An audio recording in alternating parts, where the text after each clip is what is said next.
10ാം ക്ലാസ്സിൽ പഠിക്കുന്ന കുട്ടി ഇപ്രാവശ്യം SLC എക്സാം എഴുതേണ്ട കുട്ടിയാണ്. പക്ഷേ എക്സാം എഴുതുന്നില്ല എന്നുള്ളൊരു വാശി എന്നാണ് പാരൻറ്റ് പറഞ്ഞിരിക്കുന്നത്.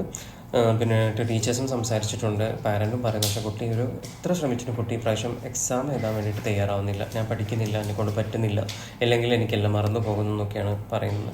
അപ്പോൾ നമ്മളിലേക്ക് കൊണ്ടുവന്ന് നമ്മൾ കാര്യങ്ങളൊക്കെ നോക്കി അതിനാവശ്യമായിട്ടുള്ള സ്ട്രാറ്റജിയും കാര്യങ്ങളൊക്കെ ചെയ്തു കൊടുക്കുകയും കുട്ടി ഇപ്പം എക്സാമിന് വില്ലിംഗ് ആയിട്ട് വന്നിരിക്കുന്നുണ്ട്. പക്ഷേ ആ കുട്ടിയിൽ നിന്ന് മനസ്സിലാക്കിയ കുറച്ച് കാര്യങ്ങൾ നിങ്ങളുമായിട്ടൊന്ന് ഷെയർ ചെയ്യാമെന്ന് വിചാരിച്ചു. കുട്ടിയുടെ മെയിൻ പ്രോബ്ലം ഞാൻ കണ്ടത്, കുട്ടിക്ക് ഇപ്പോൾ ടീച്ചേഴ്സ് കൊടുത്ത അതേ നോട്ട്സ് കംപ്ലീറ്റ്ലി ബൈ ഹാർട്ട് പഠിച്ച് വെക്കണം. അതിൽ നിന്ന് 1 ലൈനോ 2 ലൈനോ ഒക്കെ വിട്ടുപോയി കഴിഞ്ഞാൽ പിന്നെ കുട്ടി വെപ്രാളപ്പെടുക.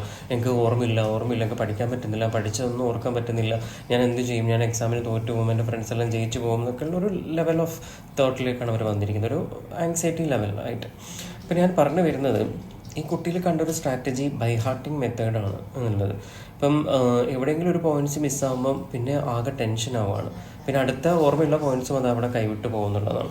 അപ്പം നമ്മൾ പഠിക്കുന്ന സമയത്ത് കംപ്ലീറ്റ്ലി ബൈ ഹാർട്ട് പഠിക്കരുത്. ബൈ ഹാർട്ട് പഠിക്കേണ്ട മാറ്റേഴ്സ് നമുക്ക് ബൈ ഹാർട്ട് പഠിക്കാം. ഇല്ലെങ്കിൽ നമ്മൾ എന്താ ചെയ്യേണ്ടത്, നമ്മൾ ടീച്ചേഴ്സ് തന്നിട്ടുള്ള ഒരു ഭാഗങ്ങൾ നമ്മൾ വായിച്ച് മനസ്സിലാക്കി അതിൻ്റെ കറക്റ്റ് പ്രിൻസിപ്പിൾ എന്താണ് അതിനെക്കുറിച്ച് പറയുന്നത്, അത് നമ്മൾ മനസ്സിലാക്കി എടുക്കുക.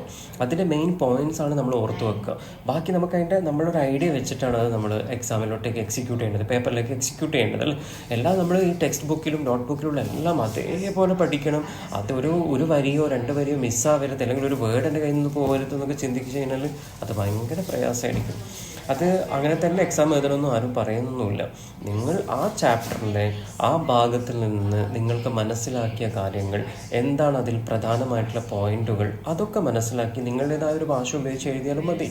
അല്ലേ, ഇനിയിപ്പോൾ നിങ്ങൾക്ക് നല്ലൊരു മെമ്മറൈസ് ചെയ്യാൻ പറ്റുന്നുണ്ട്, എല്ലാം ബൈ ഹാർട്ട് ചെയ്തിട്ട് വെക്കുന്നുണ്ട്, അത് നിങ്ങൾ ചെയ്തോളൂ, അതിൽ പ്രശ്നമൊന്നും നമ്മൾ പറയുന്നില്ല. പക്ഷെ അതൊരു ഓവർ ഇതായിട്ടാണ് നമുക്ക് തോന്നുള്ളൂ. കുറച്ച് കഴിയുമ്പോൾ ഭയങ്കരമായിട്ട് ബുദ്ധിമുട്ട് തോന്നും. കുറേ കാര്യങ്ങൾ ഇങ്ങനെ ബൈ ഹാർട്ട് പഠിച്ച് ചിലത് അവിടെയും വിട്ടുപോകുന്നു ഇവിടെയും വിട്ടുപോകുന്നു എന്ന് പറയുമ്പോൾ ഭയങ്കര പ്രയാസമാണത്.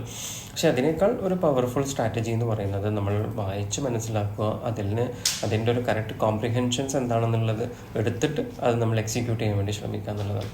അപ്പം ഇങ്ങനെ പഠിക്കുന്നവരുണ്ടെങ്കിൽ അതിൽ ചെറിയ ചേഞ്ചസ് ഒക്കെ വരുത്തി പഠിച്ചു കഴിഞ്ഞാൽ കുറച്ചും കൂടെ എഫക്റ്റീവായിട്ട് കുറേയും കൂടെ ഓർത്തെടുക്കാൻ പറ്റുന്ന രീതിയിൽ ലോങ് ടൈമായിട്ട് നമുക്കത് നമ്മുടെ മൈൻഡിൽ കിടക്കുന്ന രീതിയിലേക്ക് ഉണ്ടാവും എന്നുള്ളതാണ്. ഓർമ്മിക്കുക. അപ്പം എക്സാമിന് പ്രിപ്പയർ ചെയ്യുന്ന എല്ലാ കുട്ടികൾക്കും എല്ലാ വിദ്യാർത്ഥികൾക്കും ബെസ്റ്റ് വിഷസ് അറിയിക്കുന്നു.